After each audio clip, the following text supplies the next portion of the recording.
Mana ini, Pak Kalaksa? Begini, untuk nomor yang selalu yang kita lempar itu adalah teman-teman yang di lapangan. Oke. Pengatur ini adalah nomor-nomor dan runya yang setiap saat ada mengatur. Ini ada laporan dari sini, cepat ke sini. Kalau misalnya keterlambatan, kami yang mohon maaf karena mungkin keterbatasan persoalan sinyal.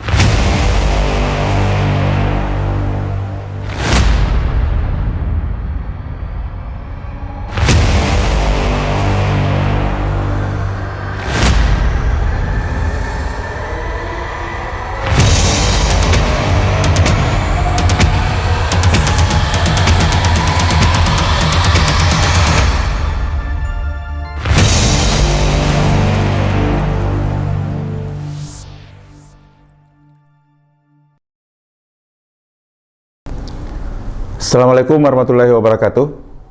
Kita ketemu lagi di channel Medium TV. Seperti biasanya, channel Medium TV menyuguhkan program kupas tuntas OPD. Nah, kali ini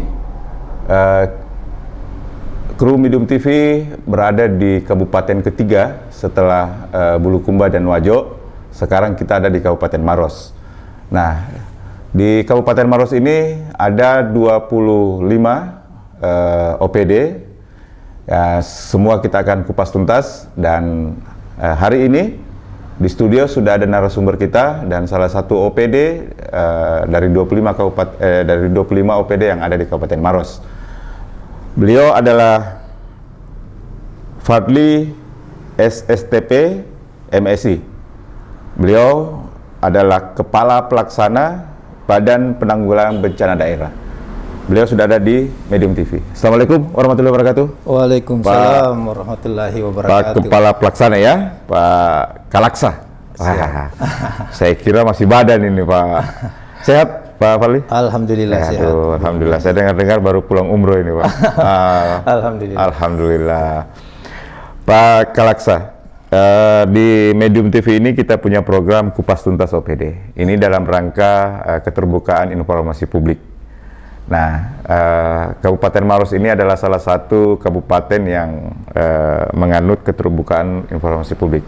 Makanya kita ke sini untuk mencoba berbagi cerita dan berbagi pengalaman, pengetahuan soal seluruh OPD di Kabupaten Maros ini untuk masyarakat Kabupaten Maros khususnya dan masyarakat Indonesia pada umumnya. Pak Kaban, Pak Kalaksa, sebelum kita lanjut pada obrolan kita, santai aja ini. Mungkin bisa dipaparkan program dan target OPD yang Pak Fadli pimpin sekarang. Apa target-targetnya dan program-program unggulannya? Silakan, Pak Fadli. Terima kasih, Bung Andi. Assalamualaikum warahmatullahi wabarakatuh. Waalaikumsalam warahmatullahi wabarakatuh. Terima kasih atas kesempatan yang diberikan. Mungkin saya OPD yang kesekian kalinya yang hadir di sini. Pertama-tama terima kasih telah diundang dan hadir di sini, terutama dalam hal memaparkan terkait Badan Penanggulangan Bencana Daerah yang ada di Kabupaten Maros. Terkait BPBD itu sendiri, adapun program-program kami, khususnya program yang menjadi unggulan kami yang pertama tentunya adalah program penanggulangan bencana. Program penanggulangan bencana yang ada di sini meliputi program pelayanan dasar terkait informasi rawan bencana. Terus yang kedua program terkait kedaruratan dan logistik. Terus program yang ketiga terkait program pasca bencana. Pasca bencana. Iya. Program-program ini sendiri memuat beberapa kegiatan yang sudah kami lakukan. Terutama yang pertama terkait kesiapsiagaan itu sendiri. Bagaimana kita membuat program kegiatan dalam hal memitigasi bencana. Sehingga ketika terjadi bencana bisa meminimalisir dampak-dampak yang diberikan, yang ditimbulkan oleh bencana itu sendiri. Makanya kita bikin program-program baik itu pengembangan SDM, pengembangan SDM, peningkatan kapasitas, baik itu dari luar internal kami di BPBD, termasuk dengan pengembangan SDM yang ada di desa-desa atau kelurahan. Oke. Di desa kelurahan itu sendiri, alhamdulillah sampai sekarang ini kita sudah membuat mendirikan secara kelembagaan Destana itu sudah 80 desa. Apa namanya? Destana. Destana. Desa Tangguh Bencana. Oh, Desa Tangguh Bencana. Iya. Sudah sampai 80 desa kelurahan terbentuk dari 103 desa yang kelurahan yang ada. Oh, iya, Kami iya. sengaja bentuk bertahap. Jadi kami undang perwakilan daripada desa-desa yang kelurahan yang ada, kemudian kami bina secara kelembagaan sehingga mereka tahu minimal kedudukan mereka ketika terjadi bencana. Oke. Sampai sekarang ini ketika terjadi bencana banyak kami juga berharap sama mereka. Oke. Baik dari sistem informasi yang ada, termasuk terjun langsung ke lapangan membantu kami ketika terjadi bencana. Jadi ketika misalnya terjadi bencana, maka langkah awal kami adalah menghubungi teman-teman di Destana yang ada di sana. Oh, Destana ya? Iya, teman-teman, apa yang terjadi, terus bagaimana kronologisnya, apakah perlu kami harus turun dari kabupaten membantu? Karena ada beberapa juga kejadian seperti pohon tumbang. Teman-teman di desa itu cukup mengatakan bahwa tidak usah turun Pak, cukup kami yang menangani hal-hal kondisi yang seperti ini. Tetapi ada juga yang membutuhkan kondisi-kondisi tertentu bahwa kami butuh bantuan, makanya kami turun. Itu sudah terbentuk di 80 desa kelurahan dari 103 ya? Iya. Oke. Ini akan kami bentuk secara bertahap dan tahun ini akan kami lanjutkan pembentukannya. Itu di-SK-kan langsung oleh desa dan kelurahan dan lurah masing-masing. Lurah masing-masing. Iya. Oh, di-SK-kan oleh desanya masing-masing. Desa dan lurah masing-masing. Tapi ini adalah perpanjangan BPBD di tingkat desa. Tetap orang-orang dari desa yang kami bina secara kelembagaan di bawah naungan oleh pemerintah desa, tetapi secara hubungan struktural kegiatan itu di bawah oleh BPBD. Oh, iya. Boleh dikata perpanjangan tangan lah ya. Perpanjangan tangan. Ada beberapa destana yang menonjol di sini di Kabupaten Maros yang cukup signifikan. Kegiatannya, kemudian bagaimana mereka bekerja di lapangan itu seperti di Destana yang ada di Bonto Talasa, kemudian Destana yang ada di Kelurahan Matiro Decen di Lau. Mereka betul-betul sudah paham itu Pak, kondisi real yang ada di lapangannya, bahwa potensi bencana yang di wilayah kami itu ini. Ketika terjadi bencana, apa yang harus kami lakukan itu mereka sudah tahu. Kemudian korban-korban misalnya, ketika misalnya korban warga ini yang menjadi korban, yang ketika harus diungsikan dibawa lari kemana, mereka sudah tahu. Mereka di tempat pengungsian mereka sudah siapkan seperti ini, mereka sudah tahu. Jadi mereka sebatas berkoordinasi, kemudian kami turun membantu, hanya sekedar membantu mereka yang sudah bekerja di sana. Itulah yang kami maksud dan tujuan daripada membentuk Destana itu. Meskipun secara umum tidak semua itu berjalan dengan maksimal, karena kita kembalikan kepada masing-masing pemerintah desa untuk bagaimana membina Destana itu sendiri. Seperti itu. Terus di satuan di OPD ini, di di BPPD ini, Pak Kalaksa dibantu oleh berapa bidang, kasub apa segala macam? Oh iya. Kami di BPPD sendiri Pak, Bung, kita terdiri dari 3 bidang. Ada bidang kesiapsiagaan dan pencegahan dini, kemudian ada bidang kedaruratan dan logistik, kemudian ada bidang rehabilitasi dan rekonstruksi. Bidang-bidang inilah ketika misalnya kita mengikut pada tahapan bencana itu sendiri Pak. Jadi ada pra bencana, ada darurat bencana, ada pasca bencananya. Ketika misalnya berbicara dengan pra bencana, maka bidang yang kesiapsiagaan dan pencegahan dini yang harus turun tangan. Ketika terjadi darurat bencana, maka bidang kedaruratan dan logistik yang harus pertama turun tangan. Ketika selesai pasca bencana, maka bidang rehabilitasi dan rekonstruksi inilah yang harus turun lebih awal. Bagaimana mereka mendata terkait kondisi-kondisi real di lapangan, tingkat kerugian yang terkait dengan rehabilitasi yang perlu direhabilitasi dan rekonstruksi ulang. Termasuk jumlah korban kalau ada. Termasuk seperti itu. Terima kasih Pak Kaban sudah menjelaskan secara singkat dan padat. Menurut saya masyarakat Kabupaten Maros sudah bisa paham apa tugas-tugas pokoknya BPBD ini. Nah, ini ada beberapa pertanyaan yang kami himpun dari beberapa kalangan di Kabupaten Maros ini, Pak Kapan. Pertama, kalau diperhatikan bencana yang menimpa Kabupaten Maros cukup beragam. Iya, Cukup beragam. Mulai dari angin, puting beliung, banjir di 8 kecamatan, bahkan tanah longsor. Iya. Ini bisa dikatakan cukup intens terjadi. Tentu mitigasi bencana tersebut dibutuhkan kerjasama lintas sektor. Betul. Nah, dikarenakan kelihatannya BPPD tidak cukup untuk itu, adakah program demikian yang didorong untuk mengantisipasi ini? Iya. Kita bicara secara internal dulu. Oke. Di dalam internal kami, ada program peningkatan kapasitas. Oke. Peningkatan kapasitas ini dalam hal bagaimana menyiapkan secara internal ketika terjadi bencana. Oke. Jadi di dalam internal kami itu sendiri, kami sudah menyiapkan tim, namanya tim TRC namanya, tim reaksi cepat. Itu terdiri dari satgas kami yang ada di BPBD itu sejumlah 55 orang. Itu kami siapkan 24 jam Pak untuk menangani bencana yang ada di Kabupaten Maros. Jadi tim TRC ini memang standby 24 jam? Standby 24 jam, kami bagi 3 regu, kemudian mereka harus hadir di posko utama 24 jam. Di posko ya, standby? Yang kami bentuk di kantor. Oke.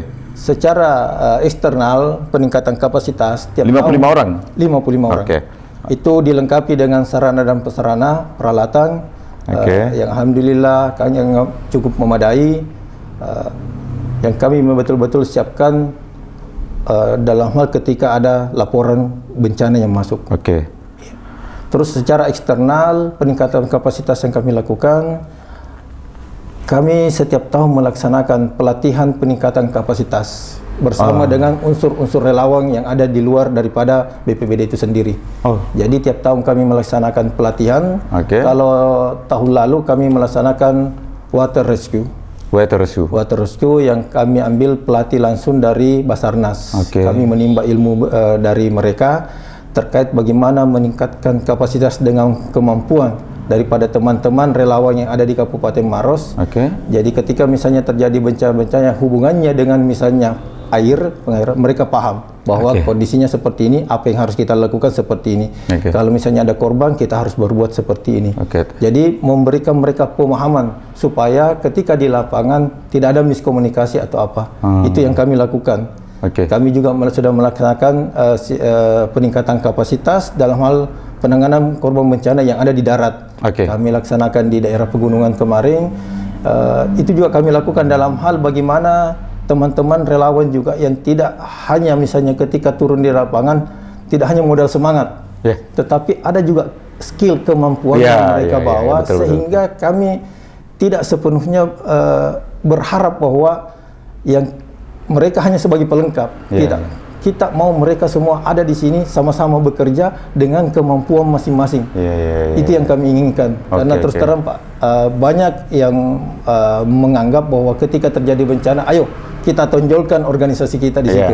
Mereka datang dengan ego lembaganya, dengan ego organisasinya, tanpa skill, tanpa kemampuan yang mumpuni, tanpa sarana prasarana yang ada yang mumpuni, sehingga ketika di lapangan barulah mereka mencari, tapi ada peralatan begini, tadi ada peralatan. Itu kan bukan itu lagi yang kita mau kerja sebetulnya ketika di lapangan. Betul.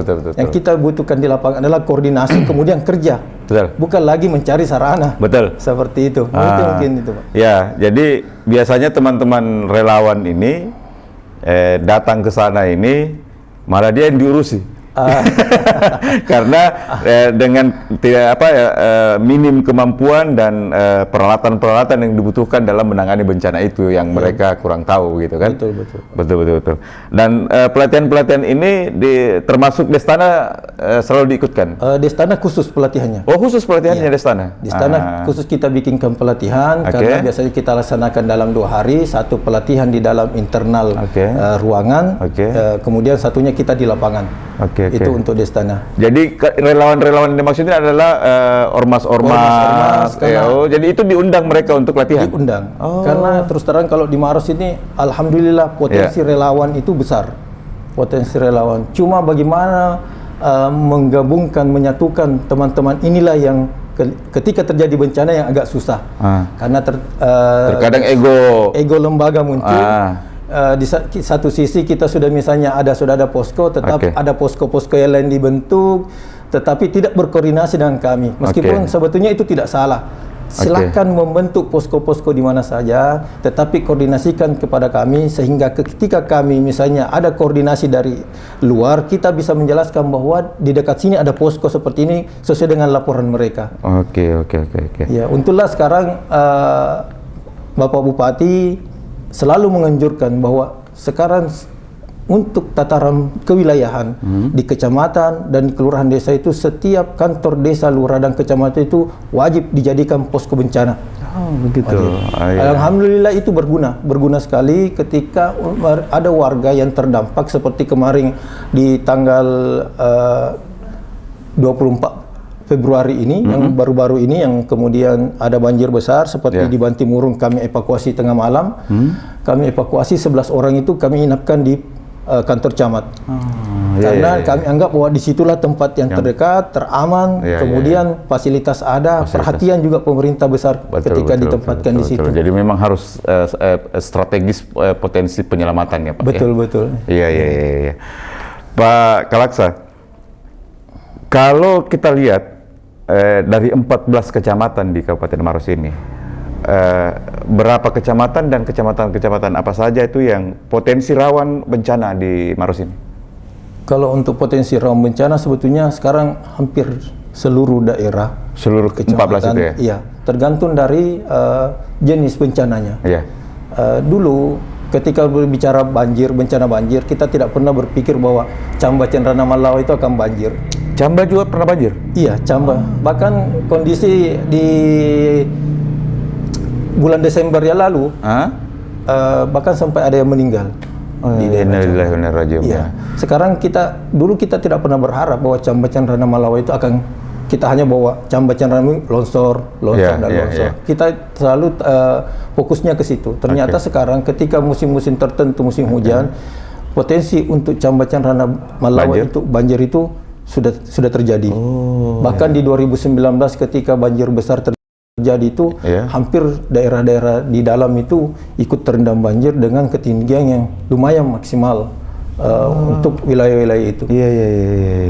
Terus di daerah-daerah lain seperti di daerah Turikale, Maros Baru, Simbam, Bantimurung, itu kan dekat-dekat kota ya. Karena sudah merupakan langganan banjir. Meskipun itu di titik-titik tertentu. Ada juga titik yang lain itu tidak terdampak oleh banjir. Seperti misalnya Turikale. Yang rawan itu adalah daerah Petuadai, Boribelaya, yang daerah-daerah bantaran sungai.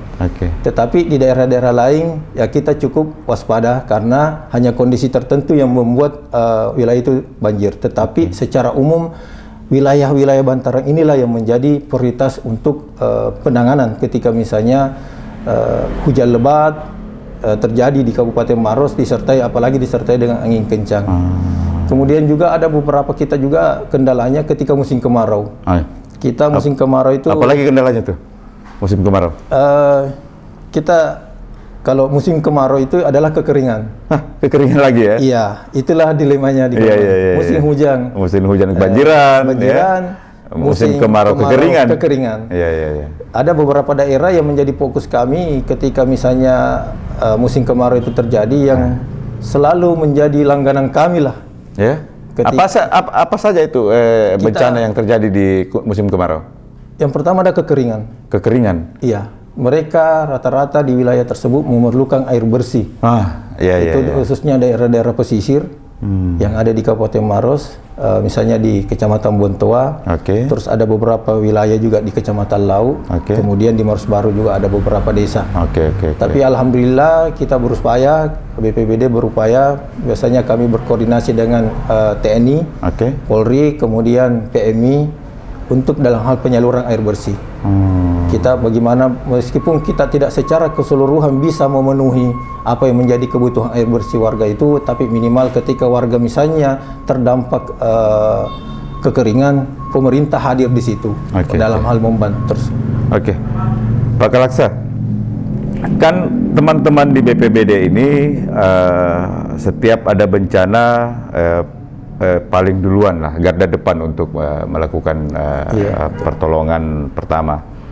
Nah, dengan pengalaman itu pasti kan ada didapati umpamanya kayak banjir nih, ya banjir. Nah, pasti ada bahwa ini karena banjir ini, apalagi ini kan Kota Maros ini langganan banjir nih kan, beberapa kecamatan ini. Nah, ada ndak secara teknis, kendati pun secara teknis itu tidak fokus pada penanganan pencegahan begitu kan? Ya seperti umpamanya mengurangi banjir apa segala macam. Ada ndak masukan-masukan kepada OPD-OPD teknis, lintas OPD untuk mencoba mengurangi banjir itu? Secara teknis dia masukan-masukan kepada OPD-OPD teknis yang menangani itu? Iya. Ada? Kalau kami dari BPBD hanya sedikit mengusulkan untuk khususnya biasanya akan banjir terjadi ketika misalnya air meluap, maka yang dibutuhkan adalah tanggul-tanggul penahan air. Itu kami kembalikan kepada OPD betul, untuk lebih banyak melihat potensi-potensi rawan bencana sungai-sungai, apakah sungai besar atau sungai kecil yang menjadi potensi rawan bencana itu. Itulah yang kami butuhkan, minimal ada pondasi-pondasi atau tanggul-tanggul penahan air sehingga air tidak cepat meluap. Itu yang kita butuhkan sebetulnya. Terlepas dari itu juga kondisi beberapa lingkungan yang ada di Kabupaten Maros yang selama ini menjadi daerah serapan air kini menjadi berubah menjadi perumahan atau akses tertentu yang melibatkan golongan lah, misalnya dia menjadi usaha pabrik atau apa yang dulunya di situ adalah daerah resapan air. Sehingga apa, ketika terjadi banjir air yang seharusnya tertampung di situ justru menjadi lahar banjir di situ karena memang air larinya ke situ. Ini menjadi catatan tersendiri mungkin khususnya OPD yang memiliki menangani terkait izin-izin, yang kedua terkait rekomendasi lingkungan, memperhatikan hal-hal tersebut. Karena seperti di Moncoloy sekarang, hampirlah sekarang Moncoloy itu banyak sekali perumahan yang dibangun sedemikian rupa, dibangun pada saat kondisi-kondisi kekeringan, kondisi misalnya dalam musim kemarau.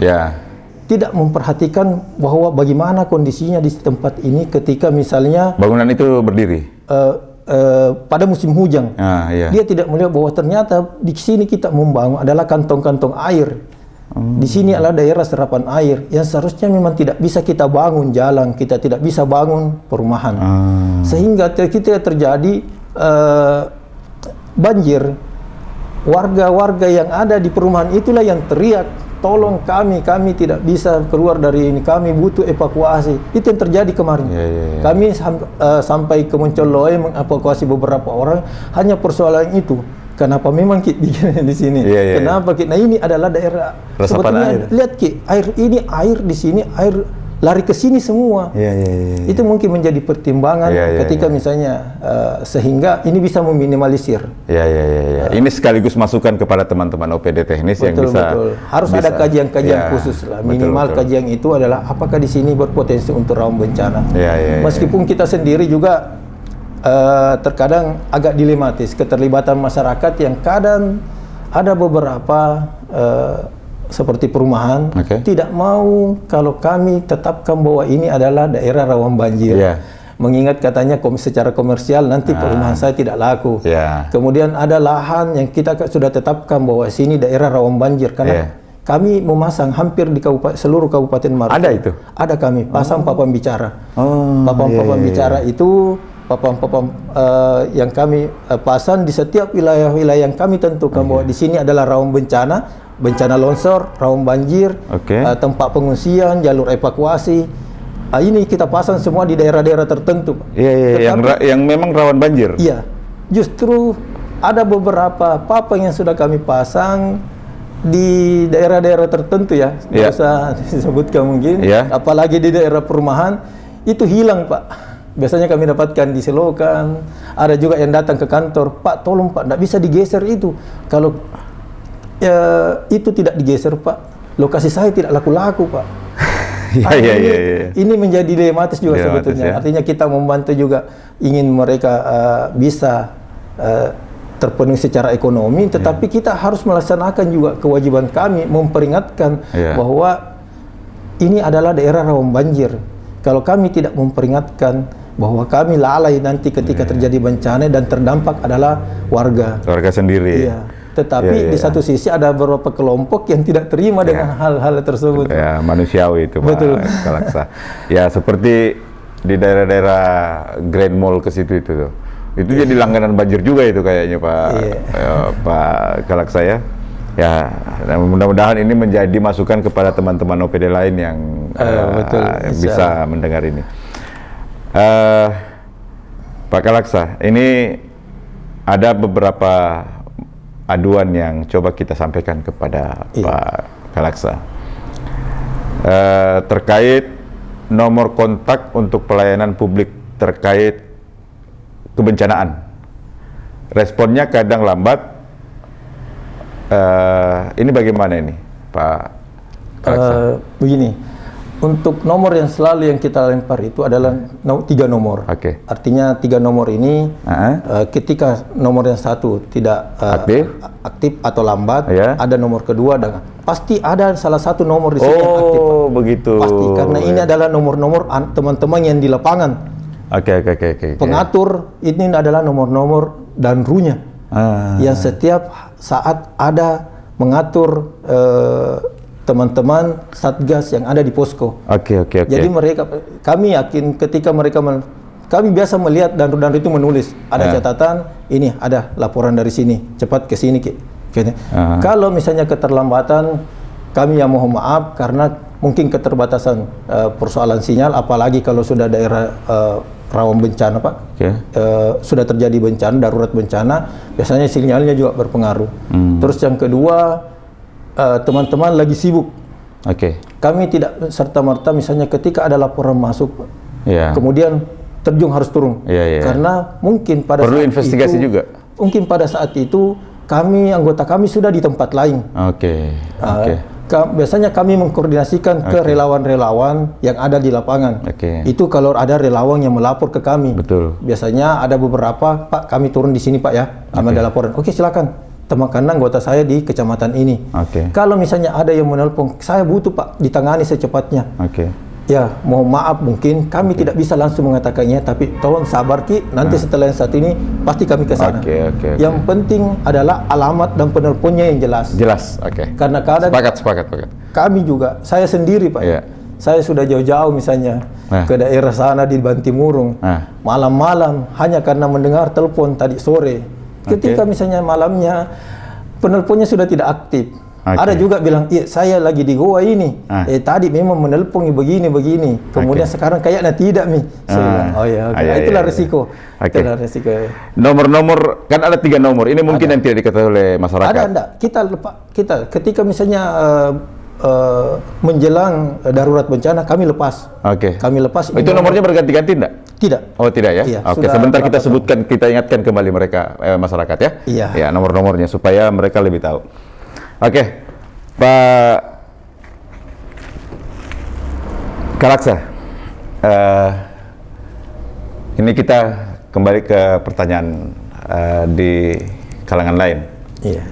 Menurut Kalaksa, bagaimana Haji Andi Safril Haidirsam dan Ibu Haja Suhartina Buhari sebagai Bupati dan Wakil Bupati Maros selama 2 tahun ini?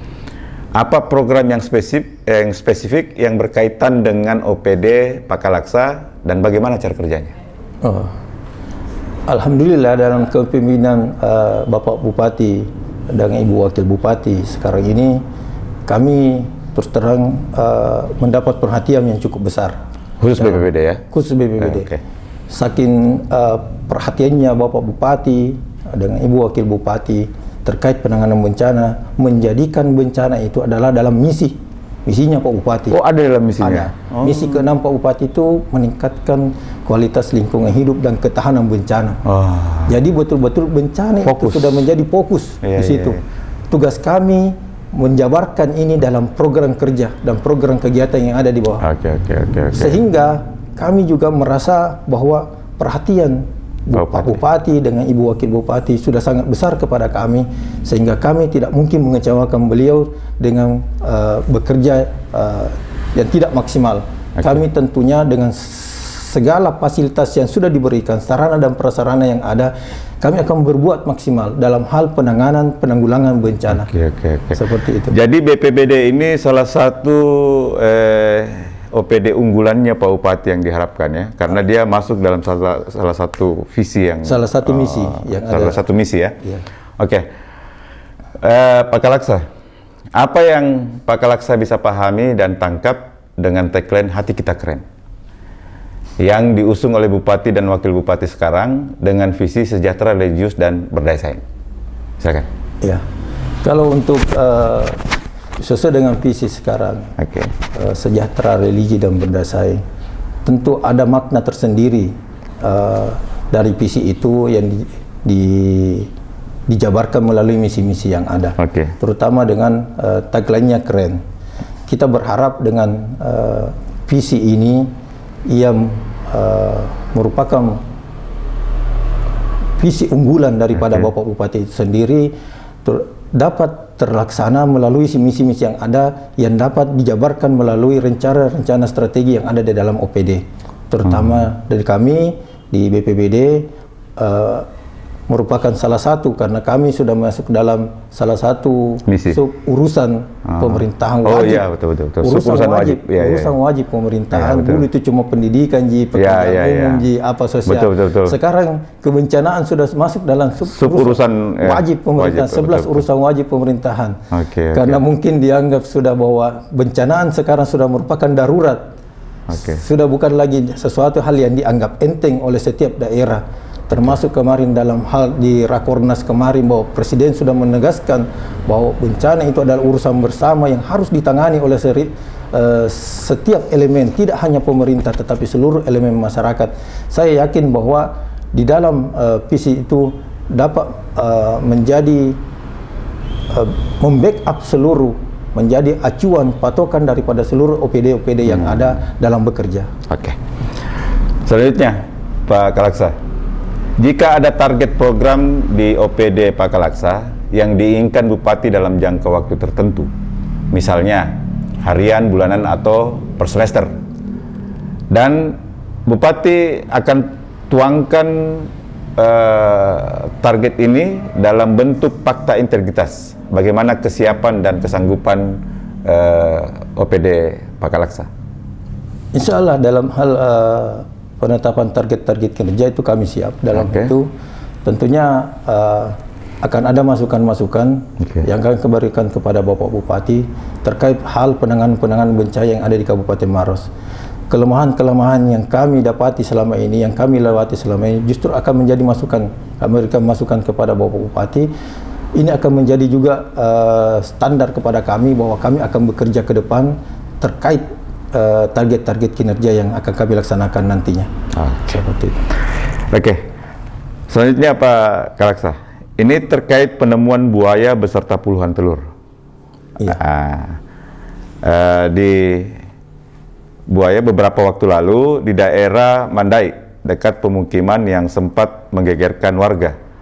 Entah dari mana buaya sepanjang 3 meter hadir di dekat rumah pemukiman. Ya, bagaimana itu? Sebetulnya kami kaget juga, Pak. Artinya kejadian ini langka. Kalau biasanya kami dengan teman-teman di Damkar mengevakuasi hewan sejenis buaya, tidak pernah kami dapatkan itu buaya dalam keadaan bertelur. Betul. Artinya apa? Bahwa ternyata buaya itu sudah lama di situ. Kalau sudah posisi seperti itu. Betul. Dia hanya bukan pada posisi hanya lewat atau misalnya dia sementara di situ, tidak lama. Tapi ini ada telurnya. Kalau sudah ada telurnya, berarti dia sudah beradaptasi dengan lingkungan tersebut. Karena untuk bertelur hewan seperti itu, mereka sudah harus tahu bahwa suhunya, kondisi kelembaban misalnya, itu mempengaruhi. Makanya mereka mau bertelur di situ. Itu berarti bahwa ternyata tempat di situ memang sudah lama ada hewan seperti itu. Terus bagaimana antisipasi dan penanganan BPBD dalam hal itu, Pak? Kemarin kan kami turun bersama teman-teman damkar menangkap itu dan kita sudah serahkan ke BKSDA terkait hewan itu. Terus selanjutnya ini kami kemarin sudah mengingatkan untuk warga untuk hati-hati lebih beraktivitas di daerah sekitar situ. Karena kami kurang tahu, banyak yang berkata bahwa masih ada, kalau ini jantan berarti ada betinanya itu. Kalau ada ini betina berarti ada jantangnya. Jangan sampai ada pasangannya atau apa di situ yang masih berkeliaran di sekitar situ. Terus ada enggak upaya teman-teman di BPD dengan damkar bekerjasama untuk mencari sarangnya itu, tempat tinggalnya, atau memang karena kan tadi dijelaskan bahwa perkiraan kita itu memang sudah lama di situ? Iya. Kalau untuk hal itu kita menganggap bahwa kemarin itu sarangnya. Karena tempat bertelur. Iya. Buaya kan tidak seperti misalnya ada lubangnya atau apanya. Mereka mobile. Ketika mendapatkan tempat yang cocok, mereka tinggal di situ. Ketika misalnya mereka bertelur di situ, berarti sudah menganggap bahwa tempat ini cocok untuk saya untuk bertelur di sini. Dan cuma kita hati-hati, kemarin kita sampaikan di sana kepada masyarakat, jangan sampai ini ada pasangannya. Datang nyari telurnya atau datang nyari pasangannya gitu kan? Karena buaya seperti itu, menurut informasi yang kami dapat, biasanya jantan yang menjaga. Kami kemarin tanya-tanya, ini jantan atau betina, sebetulnya tidak ada yang bisa berkata menentukan bilang ini jantan atau betina. Makanya mereka agresif karena menjaga telur. Yang kami takutkan jangan sampai ada pasangannya yang lain yang ada berkelahi. Makanya kami himbau kepada warga masyarakat situ untuk lebih hati-hati, khususnya petani yang ketika misalnya sudah beraktivitas di sawah, misalnya mau mencuci kaki atau apa, untuk lebih hati-hati. Ada enggak pencegahan-pencegahan yang diupayakan oleh teman-teman BPD atau bekerjasama dengan damkar kalau tiba-tiba datang lagi nih pasangannya apa segala macam? Kalau untuk itu, karena kemarin langkah awal kami menghimbau kepada warga untuk lebih hati-hati. Yang kedua, ketika memang kondisinya muncul lagi buaya-buaya yang lain yang membutuhkan harus ditangani dan dianggap berbahaya, itu bisa nanti teman-teman dari BPBD kemudian dari damkar akan turun untuk berupaya bagaimana menangkap. Kalau itu sudah dianggap berbahaya. Intinya sudah siap ini ya? Sudah siap. Terakhir, Pak Kalaksa, ini sebagai closing statement. Apa harapan Pak Kalaksa kepada teman-teman relawan, terus Destana, dan masyarakat Kabupaten Maros? Silakan, Pak Kalaksa. Baik. Untuk harapan kami dari Badan Penanggulangan Bencana Daerah sangat berharap ketika misalnya terjadi bencana, ketika kita sudah melaksanakan darurat bencana, bahwa penanganan darurat bencana itu sesuai dengan SOP yang ada, kita satukan dalam satu komando.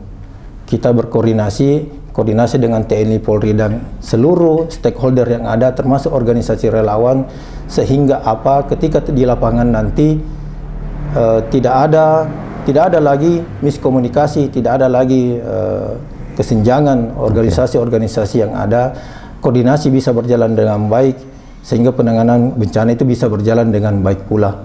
Kita berharap bahwa prinsip yang harus kita jaga, misalnya ketika terjadi bencana, bahwa bencana itu adalah urusan bersama, bukan hanya urusannya BPBD, bukan saja urusannya TNI Polri. Ini yang perlu kami himbau kepada warga masyarakat. Jangan lagi ada kesan bahwa ketika terjadi bencana, jangan mau ini, tunggu BPBD. Itu akan membuat warga menjadi manja, membuat warga akan seharusnya warga bisa mengevakuasi, berjalan dengan sendirinya, harus menunggu dengan BPBD, sehingga sesuatu yang seharusnya bisa dimaksimalkan itu tidak terlaksana. Karena kenapa kita tidak pernah berharap bahwa bencana banjir itu bisa datang dengan tiba-tiba. Kita tidak pernah berharap bahwa ketika longsor di Cenrana kemarin tiba-tiba datang kemudian menghantam beberapa rumah sehingga terjadi korban bencana, korban jiwa. Itu makanya perlu ada pemahaman kepada masyarakat bahwa untuk lebih berhati-hati, terutama ketika sudah mendapat himbauan dari pemerintah, ada peringatan dari pemerintah bahwa pemerintah tidak hanya memperingatkan, kami tidak hanya sekedar misalnya memperlihatkan ego kami hanya berusaha mencegah. Kalaupun misalnya terjadi, minimal minimalisir dampak yang terjadi ketika misalnya terdampak bencana. Itu itu yang kami. Terima kasih Pak Parli. Ini kita sudah berbagi cerita kepada masyarakat Maros dan mungkin pengetahuan-pengetahuan yang perlu diketahui di BPBD. Terima kasih banyak Pak Kalaksa sudah hadir di studio Medium TV. Pemirsa Medium TV, saya sudah ngobrol panjang dengan Pak Kepala Pelaksana Badan Penanggulangan Bencana Daerah Kabupaten Maros. Ada beberapa yang saya coba garis bawahi dari obrolan saya. Pertama, disampaikan kepada seluruh masyarakat Maros bahwa BPBD itu sudah membentuk Destana sebagai perpanjangan tangan BPD di tingkat desa. Destana ini sudah ada di 80 desa kelurahan dari 103 desa kelurahan di Kabupaten Maros. Dan insya Allah mungkin tahun ini akan dicukupkan menjadi 103. Kedua, teman BPBD juga telah menyiapkan tim TRC 55 orang yang dibagi 3 tim dan ini disiagakan 24 jam. Itu masyarakat perlu tahu. Terus teman-teman di BPBD juga selalu intens melakukan pelatihan relawan untuk memberikan skill dan kemampuan untuk penanganan bencana.